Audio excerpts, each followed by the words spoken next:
नमस्कार दोस्तों, मैं दीपक बिष्ट इस वक्त लखोरा की हसीन वादियों से आपके बीच।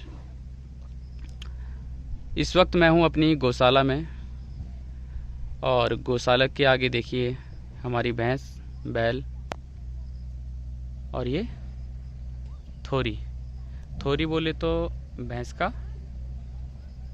जो बच्चा होता है वो थोरी है, जो एक फीमेल जेंडर है। और जो कांटा बोलते हैं, कांट, वो मेल वर्जन है।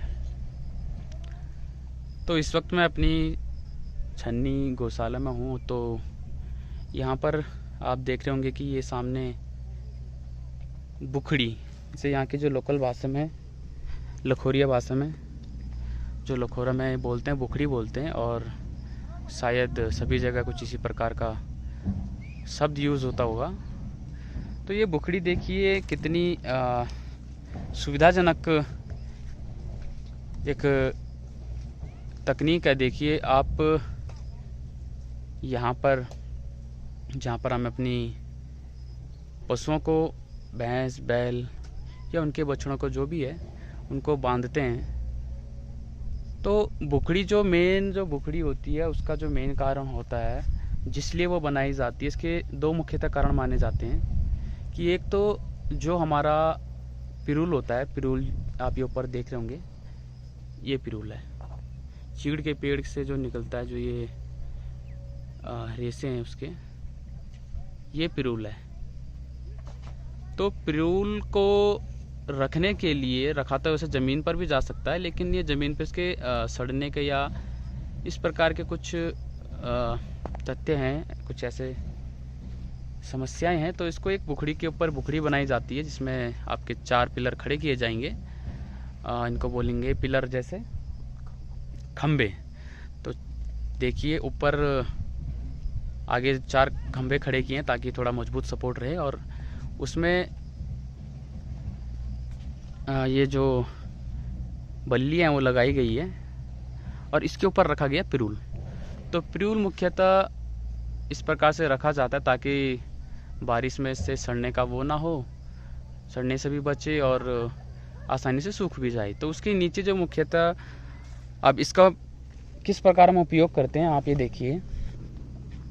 किसके नीचे? एक तो हम घास, क्योंकि बरसाती मौसम में कब बरस जाए तो कोई मालूम नहीं। तो घास को बचाए रखने के लिए, घास को भीगने से बचाने के लिए भी इसका उपयोग किया जा सकता है और किया जाता है। तो इस बुखड़ी के नीचे हम घास रख सकते हैं। और साथ में जो हमारे पशु होते हैं, तो उनको भी हम इसके नीचे बांध सकते हैं। अगर आप घास नहीं रखते हो तो पशुओं को बांध सकते हो, क्योंकि उन्हें धूप, ज़्यादा ही धूप लगती है, तो इससे बच के वहाँ पर आराम से सो सकते हैं। और ये पिरूल जो मुख्यतः पशुओं के नीचे उनके बिस्तर का काम करता है, ये उनके खाने में उपयोग नहीं किया जाता है, ये उनके खाने के लिए नहीं है।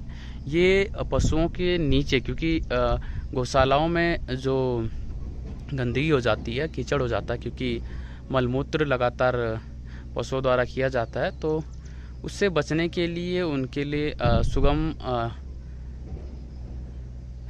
आराम करने के लिए, उनकी सुगमता के लिए पिरूल जो उनके नीचे बिछाया जाता है, जो एक बिस्तरे का काम करता है।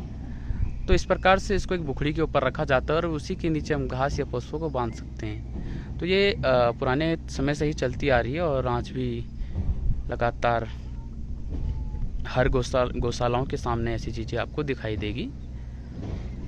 अब साथ में आप देखेंगे कि यहाँ पर गौशाला है तो घास तो होगी ही, और अभी फ़िलहाल इस वक्त तो यहाँ पर खुम नहीं है। खुम जो होते हैं, घास को सड़ने से बचाने के लिए या ऐसे कुछ खंबे खड़े किए जाते हैं, उन खंभों पे घास को रखा जाता है। लेकिन अभी ये खाली हो चुके हैं, घास एकदम ख़त्म हो चुका है।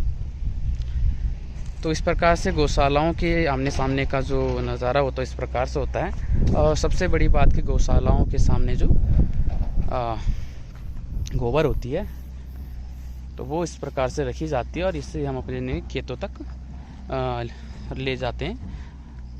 और सरकार द्वारा कुछ आगे भी कई चीज़ें, बहुत सी योजनाएं चलाई गई, जिसके अंतर्गत यहाँ पर एक होदी टाइप में बनी थी। ये होदी है, इसमें हमें जो बारीक आपका गोबर होता है जो खाद का काम करता है, तो उसको इसमें रखा जाना था या रखते थे हम, लेकिन काफ़ी समय से रखा हुआ है फ़िलहाल, अभी आप देख पाएंगे। लेकिन बरसाती मौसम में तो जगह जगह ये झाड़ियाँ और इस प्रकार से घास जम जाता है। लेकिन इसमें जो बारीक खाद होती है, जो बारीक गोबर होता है, उसको रखा जाता है, जो हमारे खेतों में या हमारे घर के बाड़ सगोड़ों में जो हम सब्जियां बोते हैं उसमें बहुत ही अच्छा मतलब इसका काम होता है। तो इस प्रकार से हमारी गौशाला के आगे का नज़ारा है।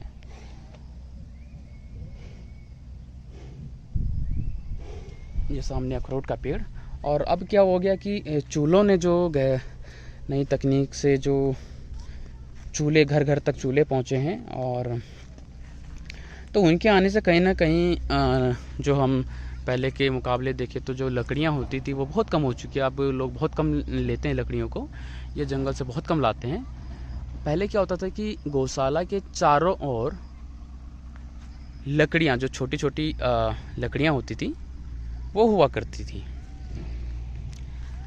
तो वो लकड़ियाँ हम क्या करते थे कि जैसे हम हमारे जो गाय भैंस या फिर हमारी बकरियाँ होती तो उनके लिए हम जंगल से बाँझ या ये जो चीड़ क्या कुइयों का जो टहनियाँ होती थी उन्हें लेकर आते थे।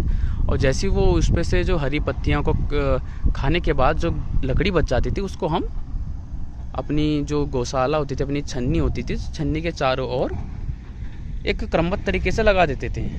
ये देखिए जैसा आप यहाँ पर देख रहे हो, तो ये सारी चीड़ के पेड़ की कुइयों के डाल की टहनियाँ हैं और इस तरीके से ये पूरे नीचे तक रहती थी। लेकिन अब जैसे जैसे समय बदलता जा रहा है तो सुविधाओं के अनुरूप इंसान समय के हिसाब से चल रहा है, तो उस हिसाब से अब देखा जाए तो ये बहुत कम देखने को मिलता है। लेकिन अभी भी जिनके बकरियां और भेड़ है उनके यहाँ पर आपको अक्सर मिलेगा, क्योंकि बकरियां और भेड़ बहुत ज़्यादा मात्रा में जो बाज होता है और जो चीड़ के पेड़ की टहनियाँ होती हैं, जो कुइयों के डाल की टहनियाँ होती हैं, उनका सेवन करती है। तो जिसके चलते उनका खाना भी हो जाता है और हमारे लिए गैस आग जलाने के लिए लकड़ियाँ भी हो जाती है। तो इस प्रकार की कुछ पुरानी बातें हैं जो मैं आपके सामने लेकर आया। तो ये मेरे गौशाला के आगे से मैं आपके सामने इस वीडियो को प्रस्तुत कर रहा हूँ। तो इसी के साथ मैं आपसे अलविदा लेता हूँ और मिलता हूँ फिर आपको बहुत जल्द। तब तक के लिए बने रहिए, जुड़े रहिए हमारे साथ। धन्यवाद।